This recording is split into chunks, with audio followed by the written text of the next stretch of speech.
अब ये जो कमेटी थी जिसका नाम था चोपड़ा कमेटी, चोपड़ा कमेटी जो बनी थी 1930 में बनी थी, आई थी। The Chopra committee played a crucial role in shaping pharmaceutical legislation in the country, particularly leading to Drug and Cosmetic Act of 1940। मतलब जो इस कमेटी ने बहुत बड़ा इम्पोर्टेंट रोल प्ले किया था फार्मास्यूटिकल लॉ को डेवलप करने के लिए, ठीक है, जिसने क्या किया था, हमारे देश को एक नई शुरुआत दी थी फार्मेसी फील्ड में। इसके बाद क्या हुआ, एक ड्रग एंड कॉस्मेटिक एक्ट आया 1940 में, जिसके बाद क्या हुआ, डेलीगेट ड्रग रूल्स वाज पास इन 1945।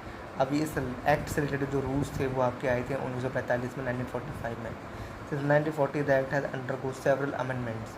1940 से लेकर के बहुत सारे इसमें अमेंडमेंट हुए, बहुत सारी इसमें नए नए मॉडिफिकेशंस हुए आपके, ठीक है। And is now known as the drug and cosmetic act. और अब इसको बहुत सारे अमेंडमेंट से पास होने के बाद ये अब आपका ड्रग एंड कॉस्मेटिक एक्ट 1940 के नाम से जाना जाता है। अब इसकी टेबल भी आप यहाँ पर देखेंगे कि ड्रग एंड कॉस्मेटिक एक्ट जो था वो आपका पास हुआ था 10 अप्रैल 1940 को इंडियन लेजिस्लेचर के द्वारा, यानी इंडियन लॉ के द्वारा, इंडियन जो आपका लेजिस्लेशन था उसके द्वारा। रूल फिर से जो रूल्स जो उसके अंदर जो आते हैं वो आपके 1945 में बने थे, 1945 में पास आउट हुए थे।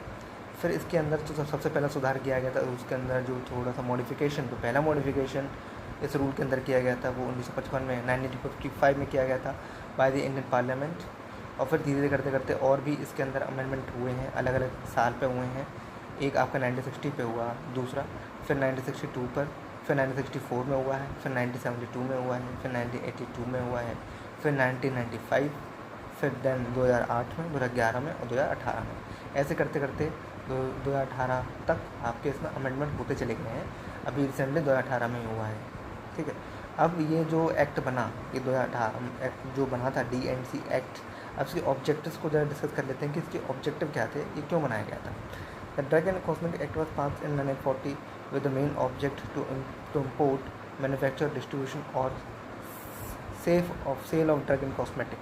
मतलब ये एक्ट जो आया था आपका 1940 में आया था, इसका मेन ऑब्जेक्टिव, इसका मेन उद्देश्य यही था कि जो भी ड्रग बनता है उसकी इंपोर्ट अच्छे से हो, उसकी फिर जो मैन्युफैक्चरिंग होती है वो प्रॉपरली हो, उसके अंदर का कॉन्सप्रेशन है वो प्रॉपरली हो, फिर उसका डिस्ट्रीब्यूशन जो है वो प्रॉपरली हो, उसकी सेफ्टी को लेकर के, उसके सेल को लेकर के जो भी सारे के सारे रूल्स थे वो डिस्कस किए गए और इस रूल्स को इस एक्ट को पास किया गया, इस एक्ट को बनाया गया इन सब उद्देश्य से, इंपोर्ट के उद्देश्य से, मैन्युफैक्चर के उद्देश्य से, डिस्ट्रीब्यूशन से के उद्देश्य से कि वो ठीक से डिस्ट्रीब्यूट हो, फिर उसकी सेफ्टी को लेकर के वो सेफ रहे।